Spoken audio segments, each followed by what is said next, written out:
이제 지난주에 창세기를 들었어요. 창세기에서 핵심적인 부분을 우리가 이해해야 오늘부터 연결되는 이제 출애굽을 쉽게 이해할 수 있습니다. 창세기에서 성경에서 우리가 가장 중요하게 알아야 할 것은 하나님의 창조의 목적이 무엇인가를 알아야 합니다. 그래야 성경에서 이런 구원 계획의 하나님의 마음, 하나님의 목적이 무엇인지를 깨닫게 되는 거죠. 우리 성경을 때 가장 중요한 것은 하나님이 그 일을 해 가시는데 하나님이 계획과 목적, 하나님의 마음이 무엇인가를 정확히 이해하는 겁니다. 그러면 창세기에서 창조의 목적은 무엇일까?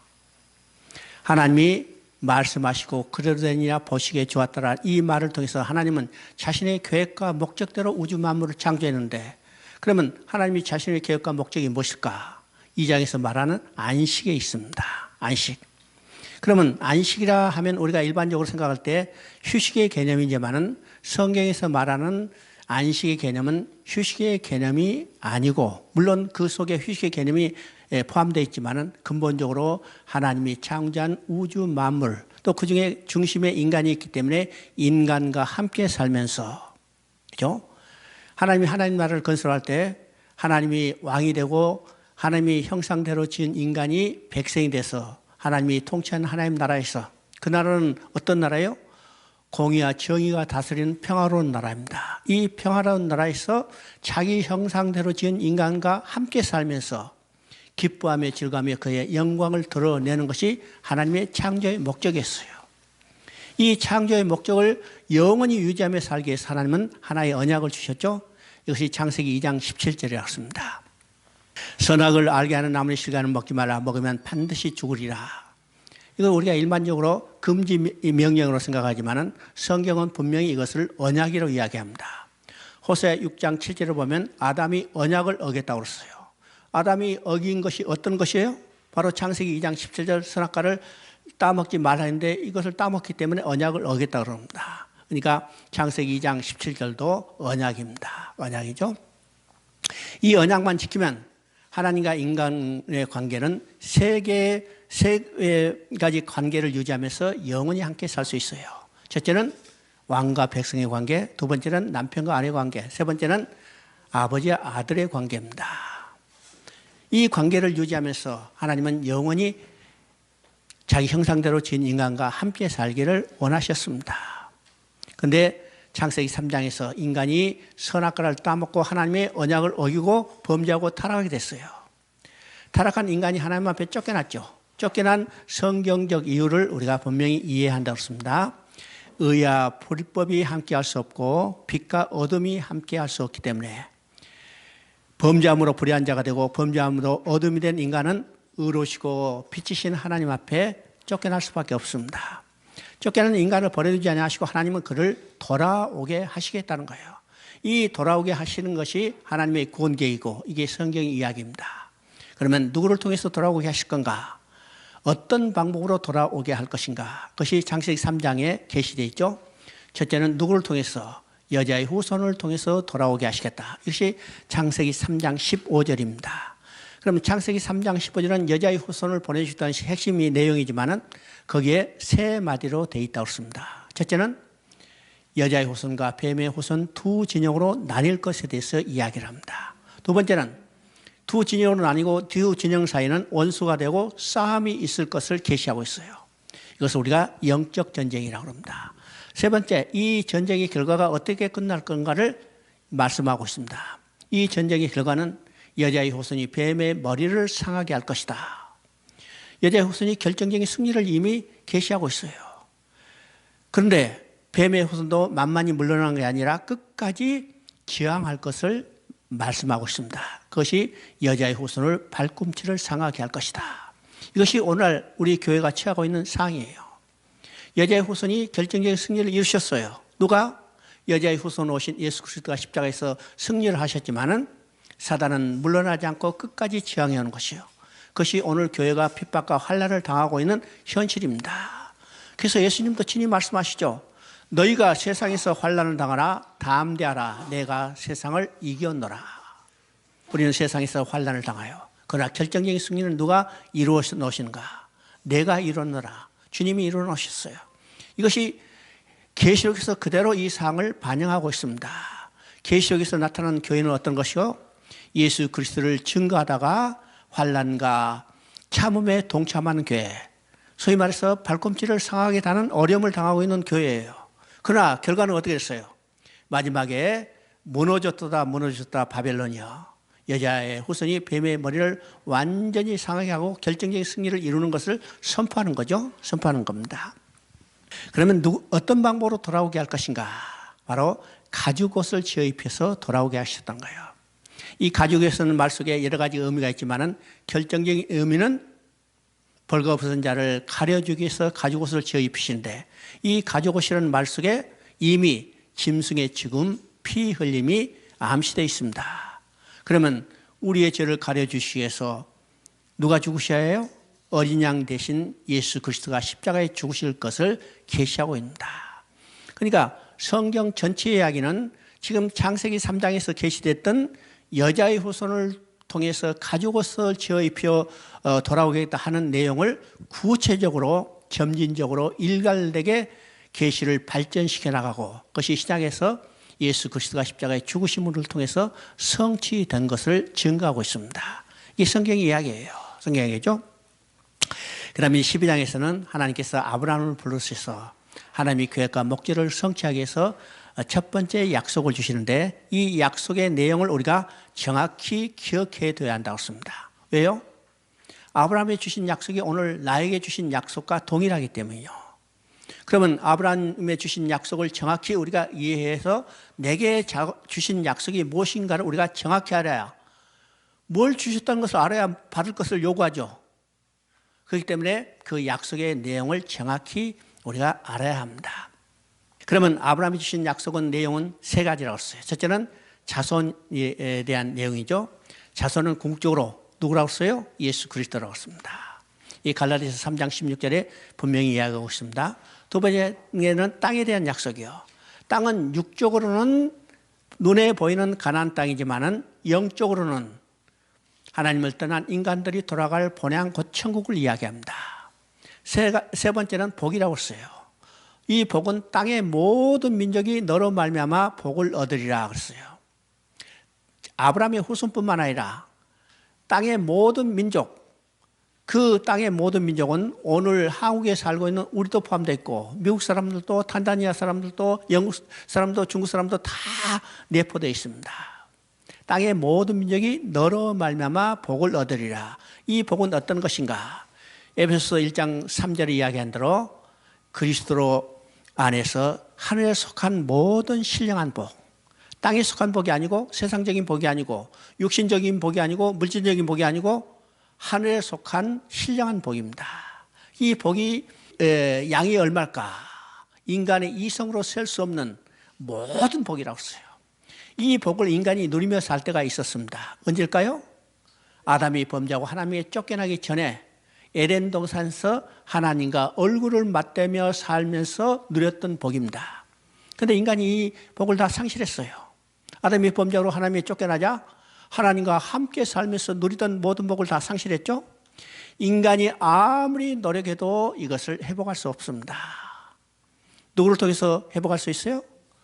3장에 이야기한 대로 여자의 후손을 보내서 가죽 옷을 지어 입혀서 돌아오게 할 때 인간은 하나님 앞에 다시 돌아가서 창세 때 누렸던 그 복을 회복하게 되는 거죠.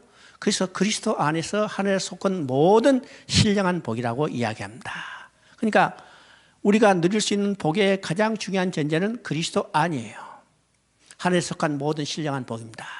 그러면 아브라함이 주셨던 약속의 내용은 자손과 땅과 복인데, 이것을 우리가 한 말로 정리하면 그리스도를 통해서 천국에 돌아가서 하나님과 함께 살면서 누리게 될 복을 이야기합니다.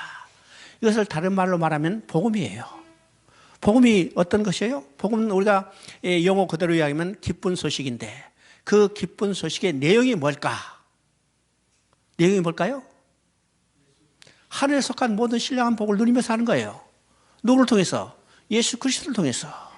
그래서 아브라함이 주신 약속의 내용을 다른 말로 정리하면 그리스도를 통해서 천국에 돌아서 하나님과 함께 살면서 누리게 될 복을 약속한 겁니다. 이것을 성경은 하나님께서 아브라함에게 복음을 전했다고 그랬어요. 그 복음이 오늘 우리에게 전해졌죠. 그러니까 아브라함에게 전해준 복음이나 오늘 나에게 전해진 복음이나 동일한 복음이요. 다른 말로 하면 아브라함에게 주셨던 약속이나 오늘 내게 주셨던 약속이 동일한 약속입니다. 우리는 신앙은 하나님의 약속을 믿는 믿음이에요. 그러면 그 약속의 내용이 무엇인가를 우리에게 정확히 알아야 합니다. 정확히 이것을 다시 정리하면 그리스도를 통해서 천국에 돌아가서 하나님과 영원히 함께 살면서 누리게 될 복입니다. 이것이 오늘 나에게 주신 약속이에요. 오늘 우리는 이 약속을 믿고 믿음의 삶을 살고 있는 겁니다. 그러니까 우리는 뭘 바라봐야 해요? 땅의 것을 바라보는 게 아니라 하늘 것을 바라봐야 합니다. 하늘죠? 이 약속을 아브라함이 주셨는데 이 약속을 이삭에게 계승하시고 또 이삭에게 계승했던 야곱의 약속을 야곱에게 계승하시고 이 약속을 성취해가는 과정이 곧 창세기라는 사실을 우리가 보게 됩니다. 그러면 출애굽기는 어떤 것일까? 자, 우리가 창세기하고 출애굽기를 보면 성경으로 보면 한 페이지에 불과해요. 그러나 실제적으로 400년의 긴 시차가 있습니다. 400년의 긴 시차가 있음에도 불구하고 이것은 단절된 역사가 아니고 연속된 역사입니다. 왜 연속된 역사일까? 이 출애굽기는 창세기에서 하나님께서 아브라함에게 약속한 것, 야곱에게 약속한 것을 성취해 가는 과정을 그대로 말씀하고 있습니다. 그러면 아브라함에게 약속한 것이 어떤 것일까요? 야곱에게 약속한 것이 어떤 것일까요? 그러면 하나님께서 아브라함에게 약속한 것과 야곱에게 약속한 것이 어떤 것인가를 우리가 이해해야 출애굽기의 과정을 우리가 이해할 수 있습니다. 자, 창세기에서 아브라함에게 약속한 것은 어떤 것이요? 내가 너로 큰 나라를 이루리라. 큰 나라를 이루기 위해서 어떻게 하실까? 너희 후손이 이방에 귀게 되어 그들을 섬기고 괴롭힘을 당하다가 내가 400년 만에 다시 이 땅으로 돌아오게 하리라. 그 이 땅은 어떤 것일까요? 바로 눈에 보이는 육적인 가나안 땅입니다. 자, 이 약속을 이루기 위해서 하나님은 야곱을 애굽으로 내려보내요. 자, 창세기 32장에서는 야곱을 이스라엘로 바꿔주셨죠. 이스라엘 국가의 이스라엘 민족의 조상이 되게 하시고 이제는 70명에 불과한 야곱의 가족을 하나님이 실제적인 국가 민족으로 성장시키기 위해서 애굽으로 내려보냅니다. 우리 이제 창세기 46장 3절 4절을 보면 하나님이 야곱에게 말씀하셔요. 내려가기를 두려워하지 말라. 내가 너로 큰 민족을 이루고 내가 반드시 너와 함께 하리니. 그 다음에 뭐라고 말씀하셨어요? 내가 반드시 돌아오게 하리라. 내려보내셨어요. 내려보신 목적이 큰 민족을 이루기 위해서요. 큰 민족이 이루어진 다음에는 하나님이 어떤 계획을 가지고 있어요? 반드시 돌아오게 하리라. 반드시 돌아오게 하는 과정이 바로 출애굽기의 과정입니다. 그래서 출애굽기는 창세기와 연속된 과정인데 우리가 출애굽기를 통해서 뭘 깨달을 수 있냐면 애굽에 내려간 이스라엘 백성이 바로의 노예로 살다가 유월절 어린 양의 피를 통해서 한 생명도 해함을 받지 않고 돌아오는 과정이에요. 이 육적인 출애굽의 과정을 통해서 사단에 노예된 인간들이 유월절 어린 양의 피, 곧 예수 그리스도의 십자가 흘린 피를 통해서 노예로부터 해방돼서 하나님 앞에 다시 돌아가는 영적 출애굽의 과정을 보여주고 있습니다. 그래서 우리가 출애굽기를 잘 이해한다면 우리 구원의 과정이 어떤 것인가를 잘 이해할 수 있습니다. 우리가 이제 출애굽기는 전부 40장으로 되어 있는데 세 부분으로 나눌 수 있습니다. 일반적으로 이제 두 부분으로 나눠서 이야기하지만은 저는 이제 국사를 살펴볼 때 세 부분으로 이해하는 것이 좀 더 쉽게 이해할 수 있다 이렇게 생각을 해요. 그러면 그 세 부분은 어떻게 될까? 첫째 부분은 1장부터 18장까지입니다. 그럼 이 과정은 애굽의 노예로 살고 있던 이스라엘 백성이 유월절 어린 양의 피를 통해서 그들이 구속함을 받아서 시내산까지 도착하는 과정을 그리고 있습니다. 이건 쉽게 말해서 구원의 서정을 이야기하는 거예요. 두 번째, 이제 19장부터 24장까지입니다. 그러면 시내산에 도착했잖아요. 18장까지. 그럼 19장에서는 하나님이 시내산에 도착한 이스라엘 백성과 계약을 맺어요. 이것이 시내산의 언약입니다. 이 시내산은 어떤 것이요? 이 시내산 언약을 통해서 노예를 구출해서 하나님은 그 백성을, 이스라엘 백성을 하나님의 백성으로 만드시고 하나님은 이스라엘의 백성이 되는 겁니다. 하나님 이스라엘 하나님이 되시죠? 그러면 이스라엘 백성이 하나님의 백성이 됐기 때문에 하나님의 백성으로서 지켜야 할 법을 주시는 거예요. 이것이 19장부터 24장까지를 율법 수혜의 과정입니다. 자, 일단 구원하시죠. 구원해서 자기 백성을 만드시고 자기 백성으로 지켜야 할 법을 주시는 과정이 19장부터 24장까지입니다. 그리고 이제 25장부터 40장까지는 성막을 짓는 내용이죠. 그러면 성막 의미가 뭘까요? 성막은 근본적으로 하나님과 인간이 함께 사는 처소를 말합니다.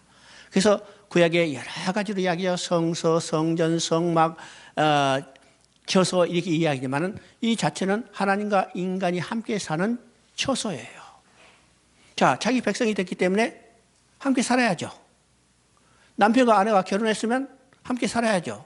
그 살 곳이 뭐냐면 집이라는 개념입니다. 그래서 성막도 하나님과 인간이 함께 살 처소를 마련하는 거예요.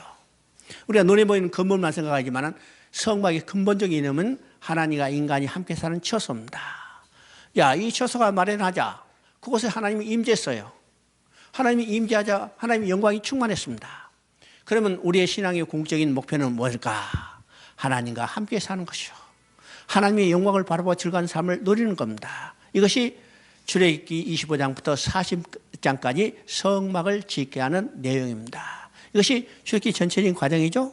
그러면 이 출애굽기 전체적인 과정은 우리가 구원받고 마지막에 궁극적인 신앙의 목표가 무엇인가를 우리에게 계시하는 것과 마찬가지입니다. 마찬가지죠. 지난 주에 우리가 창세기와 출애굽기 그다음에 구약과 신약의 큰 병행의 틀을 우리가 살펴봤습니다. 창세기는 창조로 시작해서 요셉의 죽음으로 끝나요. 이건 인간 자력권에 불과한 것을 이야기하죠. 그래서 이제 출애굽기에서는 모세가 탄생하고 재창조의 역사를 시작한다 했어요. 그리고 마지막에는 하나님의 성막을 완공하고 하나님이 임재하고 하나님의 영광이 충만한 것으로 끝났습니다. 이 틀이 구약과 신약의 틀이라는 사실입니다. 구약도 창세로 시작해서 말라기 4장 6절은 저주로 끝나죠. 저주는 사명이요 절망입니다. 인간 자력권의 불가능성을 보여주는데 신약의 예수님이 탄생함으로 재창조의 역사가 시작되고 마지막에 계시록 마지막에는 성막이 완공되고 하나님의 영광이 충만한 것으로 끝나고 있어요. 이것을 통해서 우리의 신앙의 궁극적인 목표가 무엇인가를 우리가 보게 됩니다. 보게 되죠. 출애굽기 1장 1절 한번 읽어봅니다. 애굽에 이른 이스라엘 아들들의 이름은 이러하니라. 5절을 읽어보면 야곱의 허리에서 나온 사람이 모두 70이뇨 요셉은 애굽에 있었더라. 자, 아까 이야기했처럼 창세기와 출애굽기는 단절된 역사가 아니고 연속된 역사인 것을 이것을 통해서 보게 됩니다. 지금 1장 1절부터 5절까지는 창세기 46장에 기록된 내용을 그대로 옮겨 놓은 것과 마찬가지예요. 이것을 통해서 창세기와 출애굽기는 단절된 역사가 아니라 연속된 역사다라는 것을 보여주는 겁니다. 자, 1장 12절 한번 읽어봅니다. 그러나 학대를 받을수록 더욱 번성하여 퍼져나가니 애굽 사람이 이스라엘 자손으로 말미암아 근심하여. 그러면 출애굽기 1장은 어떤 내용일까? 이스라엘 백성이 애굽에 나오기 전에 암담한 현실을 보여주고 있습니다. 암담한 현실을 보여주고 있죠. 이것이 우리가 구원받기 이전의 상태와 마찬가지요. 우리가 구원받기 이전의 상태는 어떤 것이요? 우리 마음은 어둠의 상태입니다. 흑암의 세계예요. 암담한 세계입니다. 이것이 이스라엘 백성이 애굽에서 나오기 전에 암담한 이 현실을 보여주고 있는 겁니다. 여기서 학대를 받을수록 더욱 번성했다고 그랬죠. 그러면 이 애굽의 바로가 이스라엘 백성을 번성하는 것을 방지하기 위해서 여러 가지 형태로 학대를 해요. 이 학대는 세 방면으로 나타납니다. 첫째 학대는 노동을 강하게 해서 그들이 힘이 없어서 자식을 생산하지 못하도록 하는 겁니다. 이것이 첫째 방법이었어요. 둘째 방법은 그래도 이스라엘 백성은 이제 번성하게 되니까 그건 실패하죠. 그래서 둘째 방법은 산파를 보내서 이스라엘 여자들이 남자를 생산하게 되면 다 죽이라고 그랬어요. 그런데 이스라엘 여인들은 산파가 도착하기도 전에 어떻게 했어요? 다 아이를 낳아버렸어요. 그 방법도 실패했죠. 1장 21절은 세 번째 방법이 나옵니다. 이제는 더 악랄한 방법으로 남자 아이를 낳거든 다 하수에 집어 던지라고 했어요. 하수에 던져서 죽이라는 거죠. 그럼에도 불구하고 이스라엘 백성은 숨겨 길렀어요. 바로가 아무리 학대를 해서 이스라엘 백성을 말살하라고 해도 지금 12절에 이야기한 것처럼 더욱 번성하여 퍼져 나가니, 그죠? 학대를 받았으면 그들이 동화되거나 아니면 말살돼야 하는데 왜 더욱 번성했을까요? 이스라엘 백성이 어떤 백성이에요? 하나님의 약속의 백성이에요. 또 하나님이 그들과 함께 계시다고 약속해 주셨어요. 그렇기 때문에 바로가 아무리 그들을 말살하려고 어떤 방법을 강구한다라도 이스라엘 백성은 말살되지 않아요. 동화되지 않아요. 학대받을수록 더욱 번성했다고 했습니다. 오늘 여러분이 어떤 사람들이요? 여러분이 누구요? 오늘 우리가 하나님의 약속의 백성입니다. 하나님의 약속이 우리 가운데 있어요. 내게 있어요. 하나님이 나와 함께 계세요. 오늘 이 사실을 우리가 확신해야 합니다. 우리는 이 세상에 살면서 여러 가지 환난과 고난을 당한다 하더라도 우리는 결코 멸망받지 않아요. 육신의 죽음이 끝이 아니라는 사실을 알아야 합니다. 우리는 결코 멸망받지 않는다는 사실을 확신해요. 학대받을수록 더욱 번성하니. 동사했죠? 자, 2장 2절을 한번 읽어봅니다. 2장 2절. 그 여자가 임신하여 아들을 낳으니 그가 잘생긴 것을 보고 그를 3달 동안 숨겼더니, 여기서 이제 모세가 출생하게 되는 겁니다.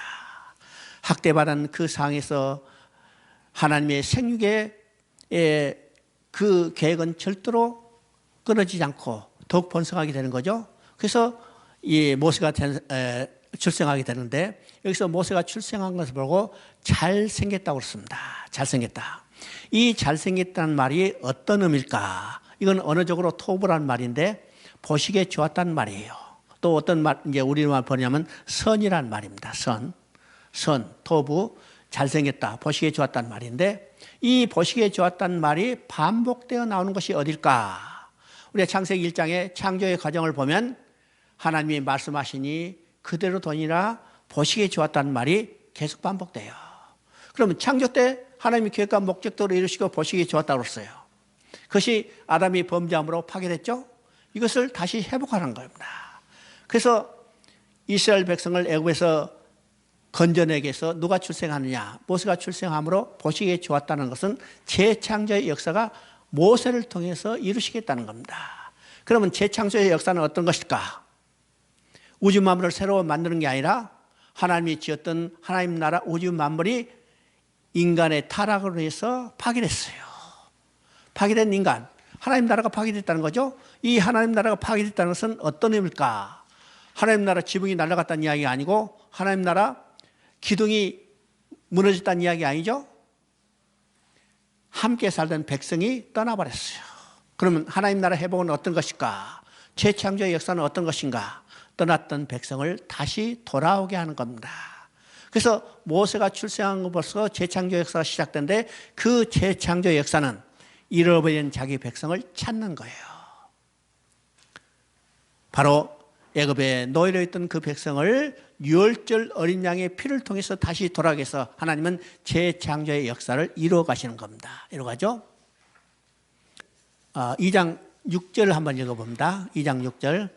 히브리 여인 중에서 유모를 불러다가 이 아기에게 젖을 먹이게 하리까. 10절에 보니까 그 아기가 자라매 바로의 딸에게로 데려가니 그가 그의 아들이 되니라. 15절에 보니까 모세가 바로의 낯을 피하여 미디안 땅에 머물며. 자, 모세가 출생했어요.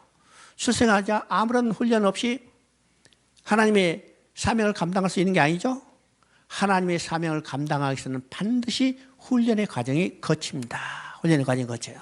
그래서 모세가 출생하자 하나님은 모세를 훈련을 시키는 겁니다. 모세의 훈련은 세 단계로 이루어졌어요. 지금 우리가 본 대로 6절에 히브리 여인 중에서 유물을 불러다가 이 아기에게 젖을 먹이게 하니까, 바로 모세는 물에서 건짐을 받아서 자기 어머니의 젖을 빨며 자라게 되는 겁니다. 이것이 첫 단계의 훈련이에요. 이 훈련을 학자들은 대강 5살까지 자기 어머니가 친히 길렀을 것이다 이야기해요. 오늘도 그렇죠. 오늘 이제 어린이집이나 유치원 가는 나이가 몇 살이에요? 대강 5살, 그죠? 요새는 점점점 나이가 이제 연령층이 낮아지만은 옛날 그렇잖아요. 보통 유치원에 가면 6살, 소학교 가면 8살 이렇게 됐죠. 그러니까 5년 정도 자기 친엄마의 품에서 자라는 거예요. 이 기간이 어떤 기간일까? 이 기간이 어떤 기간일까요? 자기 어머니 품에서 히브리인의 정체성을 배우는 겁니다. 히브리인의 정체성을 배우는 거예요. 그 다음에 두 번째 단계는 10절에 나죠. 그 아기가 자라매 바로의 딸에게 들어가니, 그러면 바로의 딸에게 들어간 것은 어디로 가는 거예요? 바로의 궁으로 들어간 겁니다. 바로의 궁에 들어가서 이제는 정상적으로 정치 지도자, 그러니까 나라를 다스릴 지도자로서 훈련을 배운 거예요. 바로의 궁에서 어떤 학문을 배웠겠어요? 왕도를 배운 겁니다. 나라를 다스려가는 왕도를 배우는 거예요. 여러분, 이제 오늘 우리가 국회의원 선거도 했지만은 국회의원 선거 중에서, 국회의원 중에서 어떤 직업군이 제일 비율이 많을까요? 어떤 직업군? 군인? 의사? 아니요. 판검사예요. 변호사 출신들이요. 또 공무원을 담당했던 사람들이 직업군으로는 제일 비율이 많아요. 국가를 지도할 지도자들이요. 그러니까 모세도 하나님의 법을 백성에게 가르쳐야 할 지도자래요. 그죠? 그래서 바로 궁에서 최고 학문을 교육받게 되는 겁니다. 세 번째 단계는 이제는 이 훈련이 끝나고 이제는 이스라엘 백성을 지도할 양이 되어야 해요. 아니, 여기 목자가 되어야 해요. 목자로서 하나님은 40년 동안 미디안 광야에서 양치기로서 훈련을 받게 합니다. 여러분, 이 단계가 5년, 35년, 40년이 단계입니다. 40년이 단계죠? 그러면 모세가 40살이 돼서 자기가 무슨 일을 하겠다고 일어섰어요. 있었죠? 그때 어떤 일이 있었습니까? 애굽 사람이 히브리 사람을 지금 괴롭혀요. 그것을 보고 모세는 그 괴롭힘을 당한 히브리 사람을 자기 형제라고 이야기합니다. 자기 형제라. 자, 왜일까요? 5살까지 배우던 히브리스의 정체성이 그대로 나타난 겁니다. 나타나는 거죠. 이것을 통해서 우리가 깨닫게 되는 것은 어린 나이 때부터 신앙교육이 얼마나 중요한가를 우리가 깨닫게 돼요. 깨닫게 되죠. 자, 이 3단계 훈련이 다 끝난 후 하나님은 이제는 모세를 쓰시기에서 부르시는 장면이 3장에 나타납니다. 3장 6절을 한번 읽어봅니다. 또 이르시되 나는 내 조상의 하나님이니 아브라함의 하나님, 이삭의 하나님, 야곱의 하나님이리다. 모세가 하나님 배웠기를 두려워하여 얼굴을 가리매. 지금 이제 모세를 쓰시기 위해서 하나님이 모세를 부르셔요. 그리고 하나님이 자기가 누구신가를 스스로 말씀하십니다. 하나님이 뭐라고 말씀하세요? 나는 아브라함의 하나님, 이삭의 하나님, 야곱의 하나님이라고 그럽니다. 이 말은 어떤 말일까요? 하나님은 약속을 지키시는 신실한 하나님 것을 천명하는 겁니다. 아브라함의 하나님, 이삭의 하나님, 야곱의 하나님. 이것은 약속의 새 조상을 이야기하는 거죠. 아브라함에게 약속하신 하나님, 그 약속을 이삭에게 계승해 주시고 또 이삭에게 계승했던 이 약속을 야곱에게 계승했습니다. 그래서 이거는 약속의 조상이라고 합니다. 또 아브라함의 하나님, 이삭의 하나님, 야곱의 하나님. 이 말을 우리가 다른 말로 말하면 아브라함에게 약속하신 하나님, 이삭에게 약속하신 하나님, 야곱에게 약속을 계승했던 하나님. 이 말을 다른 말로 하면요. 아브라함에게 약속하시고 이삭에게 약속하시고 야곱에게 약속하시고 그 약속을 반드시 지키시는 신실하신 하나님 것을 스스로 말씀하고 있습니다. 그 하나님은 오늘 누구의 하나님이요? 오늘 나의 하나님이요. 그러면 우리가 이 말을 읽을 때 이것을 우리가 구체적으로 우리가 머릿속에 정리해서 읽어야 하는 거예요. 아브라함에게 약속하시고 이삭에게 약속하시고 야곱에게 약속하시고 나에게 약속하시고 이 약속한 것을 반드시 지키시는 신실하신 하나님. 우리가 믿는 믿음의 대상의 하나님의 속성에 가장 중요한 것은 무엇일까? 많은 사람들이 전능하신 하나님, 사랑의 하나님 이렇게 이야기하지만 우리 믿음에서 가장 중요한 하나님의 속성은 신실하신 하나님이라는 거예요. 약속한 것을 반드시 지키시는 신실하신 하나님. 이것이 우리 신앙에서 가장 중요한 하나님의 속성입니다. 여기서 하나님 자신이 그 속성을 그대로 말씀하고 계세요. 3장 7절 한번 읽어봅니다. 여호와께서 이르시되 내가 애굽에 있는 내 백성의 고통을 분명히 보고 그들이 그 감독자로 말미암아 부르짖음을 듣고 그 근심을 알고 내가 내려와서 그들을 애굽인의 손에서 건져내고 그들을 그 땅에서 인도하여 아름답고 광대한 땅 젖과 꿀이 흐르는 땅 곧 가나안 족속, 헷 족속, 아모리 족속, 브리스 족속, 히 족속, 여부스 족속의 지방으로 데려가려 하노라. 우리가 이제 실제로 보면 중요한 세 가지 동사가 나옵니다. 이 동사는 보고, 듣고, 알고. 하나님의 백성이 애굽에 내려가서 지금 노예로 살고 있어요. 그들이 노예로 살고 있는 고난 가운데 있는 그들을 하나님이 보고 계신다는 사실입니다. 그들이 노예 살면서 그 노역 가운데, 고역 가운데 부르짖는 신음소리도 하나님이 친히 듣고 계신다는 거예요. 또 그들의 마음과 생각을 다 알고 계신다는 거예요. 그래서 8절에 보면 또 중요한 세 가지 동사가 나오죠. 내려와서 건져내어 너희를 데려가려 하느라. 이것이 하나님이 자기 백성을 구원하는 방법이요. 하나님은 자기 백성을 구원하실 때 자기 백성이 있는 곳으로 내려오셔서 그들을 바로의 손에서 건져내서 하나님의 약속의 땅으로 데려가시는 것이 하나님의 구원의 방식입니다. 오늘 우리를 구원한 것도 똑같죠? 살아내 노예된 인간들을 구원하셔서 하나님이 내려오셨어요. 내려오셨죠? 내려오신 하나님 누구예요?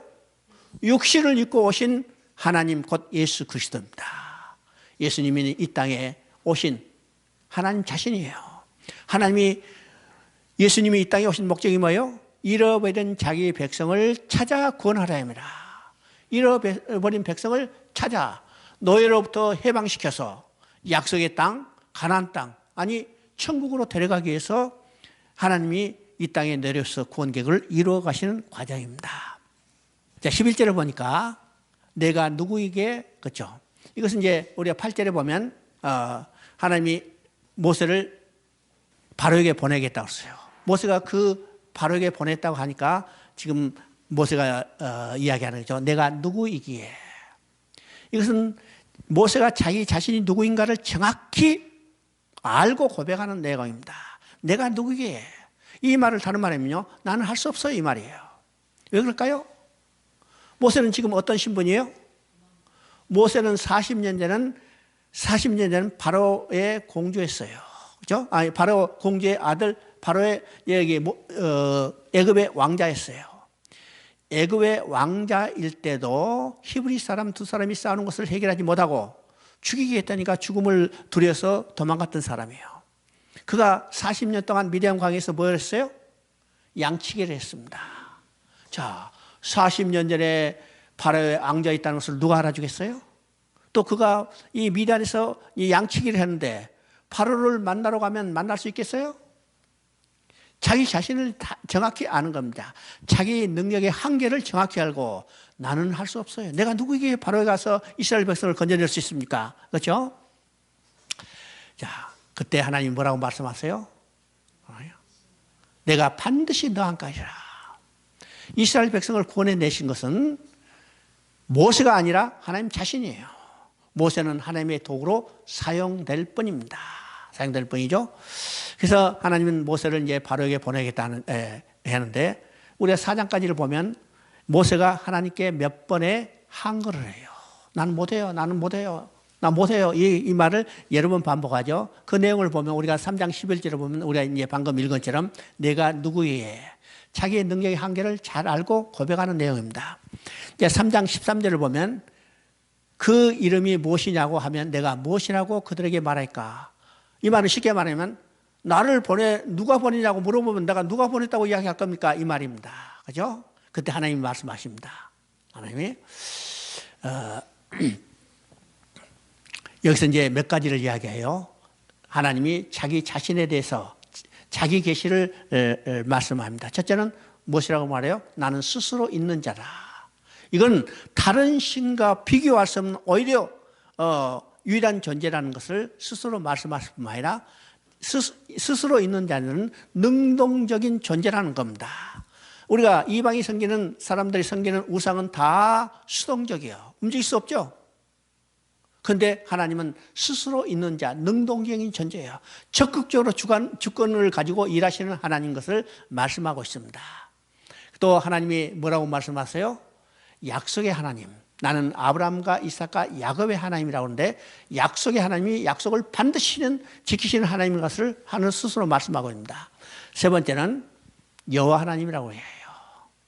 하나님 자신을 내가 여호와라, 내 이름을 여호와라 부른다고 그랬죠?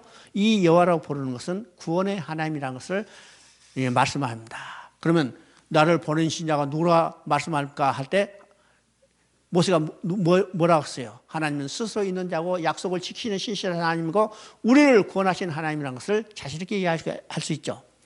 자, 4장 1절에 보면요, 모세가 또 거부해요. 그들이 나를 믿지 않으니 내 말을 듣지 아니할 것이다. 그렇게 이제 이해할 만하죠. 지금 모세는 어떤 사람이에요? 양치기를 하다가 40년 만에 나타났어. 누가 모세를 믿겠어요? 그때 모세가 이겨. 야, 내가 가서 그들을 너희를 구원하러 왔다 이렇게 말해도 야, 내가 무슨 능력이 있어? 무슨 힘이 있어? 네가 어떻게 구원해서 할 거야? 이렇게 물어본다면 내가 뭐라고 대답할까요? 이때 하나님께서 모세에게 세 가지 징표를 보여주십니다.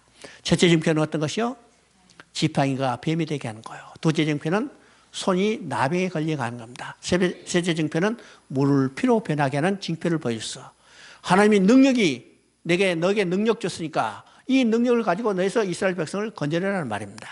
그런데도 모세는 예, 알겠습니다 하고 가는 게 아니라 또 거부해요. 그것이 4장 10절의 이야기죠. 주여, 나는 본래 말을 못하는 자이다. 이제는 별명할 것이 없죠. 내가 말 못해요. 아마 모세는 40년 동안 미디안 광야에서 양치기를 하면서 교제의 대상이 없어서 말을 많이 잊어버렸을 거예요. 모세는 40년 동안 양치기 하면서 교제의 대상이 없었기 때문에 말을 많이 잊어버렸을 거예요. 그래서 이 말을 변명으로 할 수도 있지만은 하나님 뭐라고 말씀하세요? 누가 사람이 입을 지었느냐? 누가 사람이 입을 짓고 누가 말을 하게 해요? 누가 말을 하게 해요? 우리 입을 터주는 것도 하나님이십니다. 하나님이세요. 그러니까 지금 내가 말을 못한 자 할 때 누가 사람이 입을 지느냐? 이 말은 내가 말을 할 테니까 너는 입만 움직이라는 말이에요. 그렇죠? 자, 다섯 번째 또 한 거가 있어요. 이제는 도저히 할 말이 없으니까 나는 도저히 안 돼요. 보낼 만한 사람 보냈어요. 이 말이에요. 여러분, 이 세상 인간 누구도 사단의 노력부터 인간을 구원할 자가 없죠. 모세도 아론도 누구도 바로 앞에 가서 이스라엘 백성을 해방시킬 자가 없습니다. 누가 해요? 하나님 자신이 하는 겁니다. 하나님 자신이요. 그래서 하나님 뭐라고 말씀하십니까? 너 혼자 가기 그러면 내가 사람 같이 보낼 테니까 같이 가라.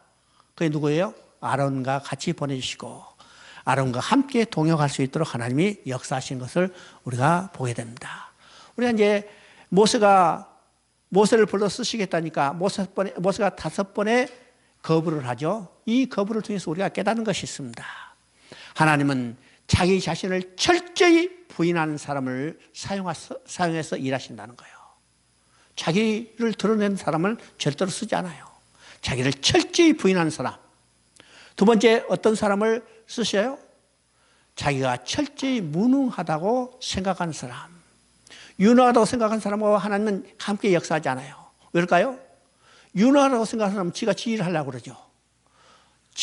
철저히 무능하다고 생각하는 사람은 누구만 의지하여요? 철저히 하나님만 의지합니다. 하나님은 그 무능한 사람을 하나님이 들어서서 하나님의 뜻을 이루시는 것이 하나님의 역사예요. 역사죠. 우리가 하나님의 일을 할 때도 우리가 철저히 자기 부인을 하고 자기 무능함을 깨달을 때 하나님 드디어 우리를 들어쓰신다는 사실을 우리가 깨닫게 됩니다. 깨닫겠죠? 자, 6장 6절부터 8절까지 한번 읽어봅니다. 그러므로 이스라엘 자손에게 말하기를 나는 여호와라. 내가 애굽 사람의 무거운 짐 밑에서 너희를 빼어내며 그 노역에서 너희를 건지며 편팔과 큰 심판들로 너희를 속량하여 너희로 내 백성을 삼고 나는 너희 하나님이 되리니 나는 애굽 사람의 무거운 짐 밑에서 너희를 빼어낸 너희 하나님 여호와인 줄 너희가 알지라. 내가 아브라함과 이삭과 야곱에게 주기로 맹세한 땅으로 너희를 인도하고 그 땅을 너희에게 주어 기업을 삼게 하리라. 나는 여호와로다 하셨다 하라. 자, 출애굽기 6장 6절부터 8절까지는 세 절에 불과하지만 성경 전체를 통해서 하나님이 구원 계획을 이루실 방법과 목적과 근거가 나타나 있습니다. 그러면 이스라엘 백성이 애굽에서 나오는 출애굽의 방법과 목적과 근거는 이건 사단의 너희로부터 해방되는 영적 출애굽의 방법과 목적과 근거를 그대로 보여주고 있습니다. 자, 첫째는 방법이죠. 6절에 보니까 구속이라는 말이 나와요. 이건 이제 우리 성량에도 되어 있지만 성량에는 어떤 것이에요? 이건 본래 상업적인 용어입니다. 노예를 값을 지불하고 사서 자유롭게 해주는 것이 이 성량이에요. 성량이죠. 그러면 이스라엘 백성은 애굽의 바로의 노예였어요. 그들을 유월절 어린 양의 피를 값을 지불하고 구원해서 하나님은 그들을 하나님 백성으로 만들어 주시는 거죠. 마찬가지로 사단이 노예된 인간들을 유월절 어린 양의 피값을 지불하고 사단의 노예로부터 해방시켜 주는 것이 성량입니다. 이것이 방법입니다.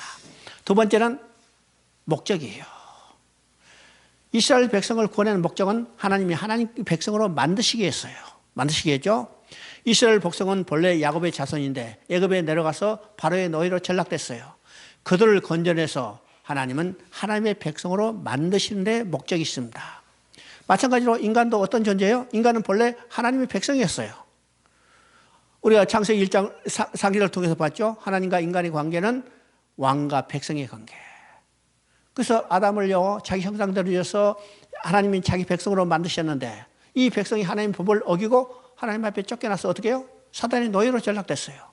그들을 해방시켜서 하나님으로 백성으로 만드는 데 있습니다.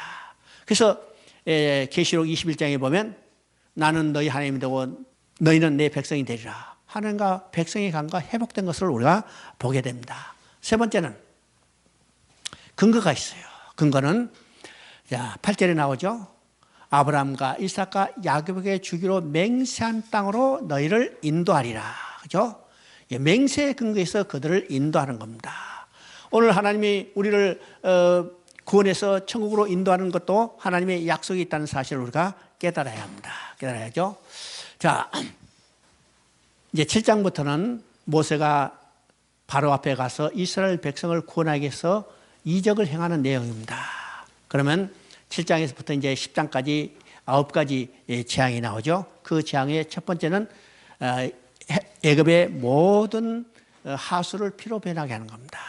두 번째는 개구리 재앙, 세 번째는 이 재앙, 그 다음에 파리 재앙, 그 다음에 이제 10장에 보면 마지막으로 흑암의 재앙이 있죠. 흑암의 재앙이 있습니다. 그러면 이 흑암의 재앙의 목적이 뭘까?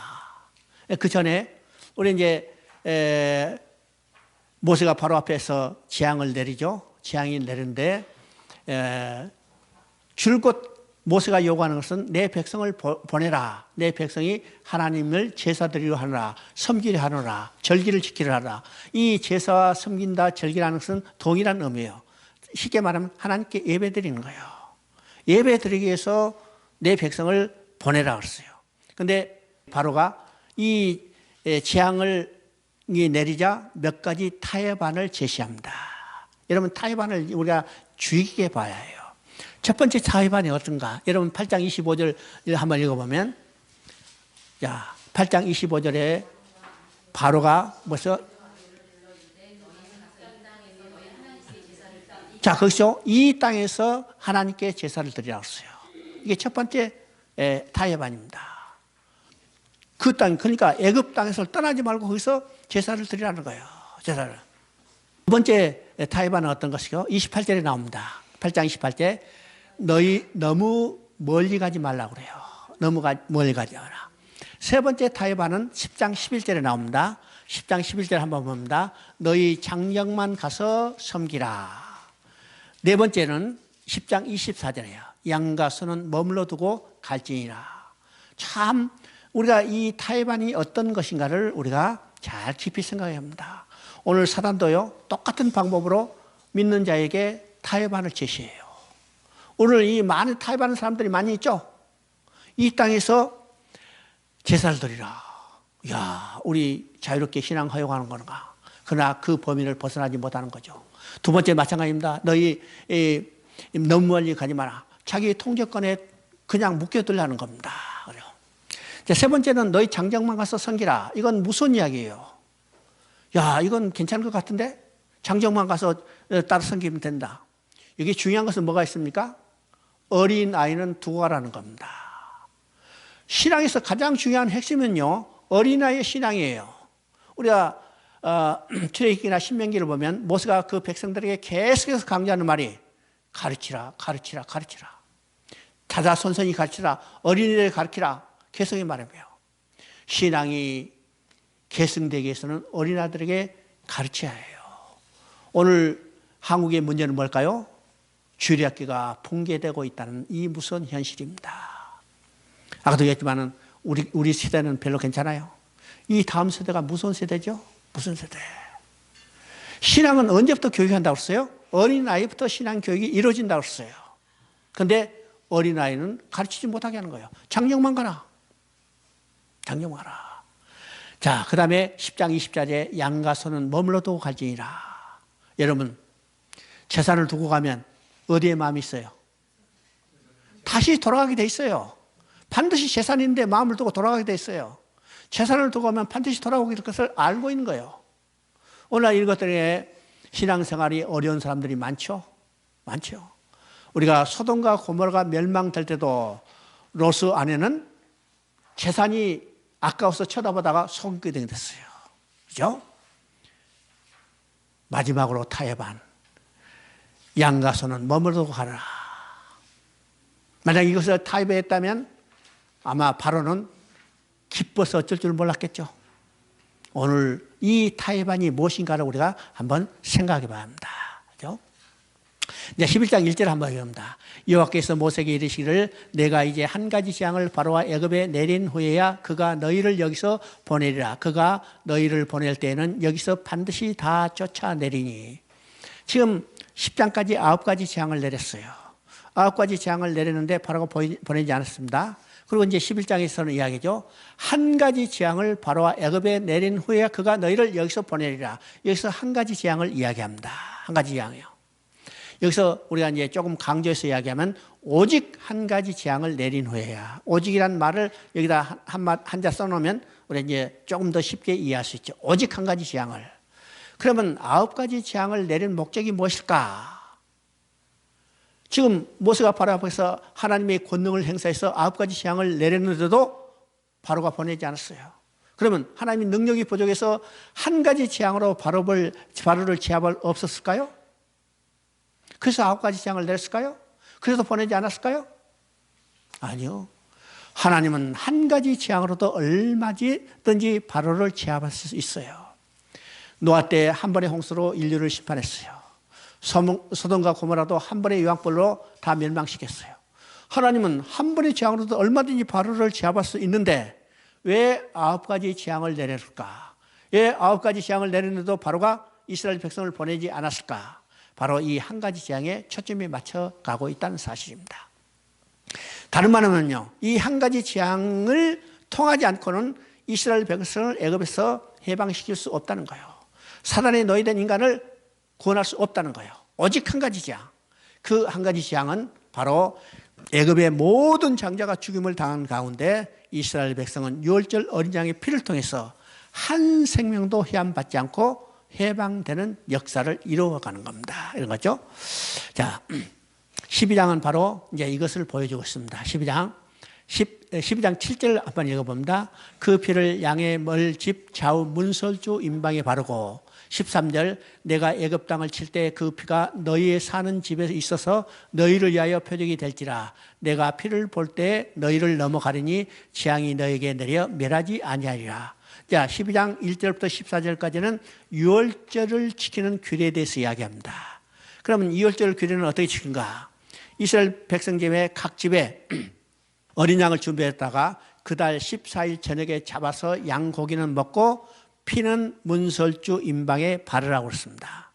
그래서 이제 13절에 보니까 그 피가 너희에게 표적이 되리니 내가 피를 볼 때 넘어가리라 했어요. 넘어가리라.